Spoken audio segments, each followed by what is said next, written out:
Hi, Busy Bees. Today I'm going to share a story with you called Scribble Stones.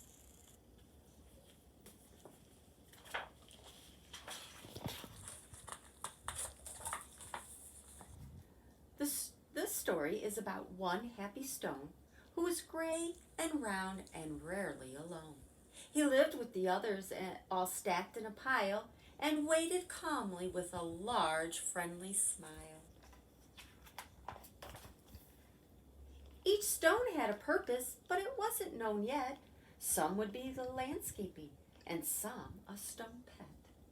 There were so many things that the stones could be. The hardest part was just waiting to see. Stone knew that his purpose would brighten someone's day. He just wasn't sure how or in what kind of way. He imagined the things that he might soon become as he watched all the stones get picked one by one. But this happy face slowly turned to a frown as he watched the tall piles start to dwindle on down. And although he was worried, he tried not to care until it was clear he was the last one there. Then it finally happened. Stone was quickly picked up. He was placed on a desk next to a very large cup. As Stone looked around, he thought, "This is so great!" But he soon discovered he was a dull paperweight. "I'm supposed to bring happiness, not hold paper still. There must be a mistake. This must be a mistake. This just can't be my skill." Then all of a sudden, a splatter flew high, and then some bright scribbles came wiggling by. They were headed right toward the short paper stack, and they filled up the paper on the front and the back. They were all making art. It was happening so fast, Stone feared that the paper would simply not last. He couldn't believe just how much the pile grew. Then he heard a small cry from the fun splatter crew. "We knew that this pile was getting too tall. There is no more paper. We have used it all. The scribbles all cried. They now saw it too. "This is a disaster. Oh, what will we do?" Stone didn't want the scribbles to cry, so he thought of something that they all could try. He slowly wrote down the very large pile and said, "I know how to make you all smile. I know I'm not paper, but I like art too. Do you think you could spare some red, yellow, and blue?" They loved the idea and could not wait to start. Scribble began making a happiness heart. Splatter then painted some pale baby blue.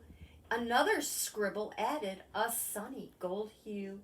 It didn't take long before more stones showed up, and soon the line grew behind the large red cup. To Stone's surprise, he was picked up once more. He had never heard of this happening before. More art was added, and he was on his way to become a small gift to brighten someone's day. Nearby, another stone's journey had begun. He was spreading such happiness and having great fun. Every time he traveled, someone added their part, sometimes just a scribble, sometimes fancy art.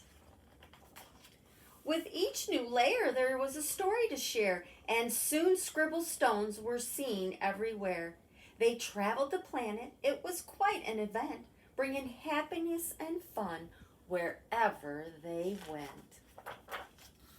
Now thousands of stone inspire creativity each day, all because of a paperweight with a will and a way.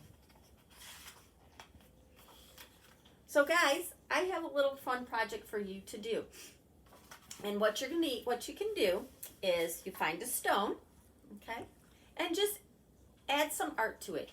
I didn't have any paint, so I used markers, which work okay. But you want to find a stone, one out in your yard or when you're walking on, taking a walk at the park or whatever, and find your stone. And then take your stone home and add art to it. Anything you want. You can do scribbles. You can paint a happy face. And then what you're going to do is you give this to somebody, and if they would like, they could add some more art to it and give it away, just like in our story of our scribble stones. So friends, I hope you enjoy the story. Have fun painting your rocks. Make sure you send some pictures or post them for Miss Chris and I so we can see your scribble stone. Thanks everyone.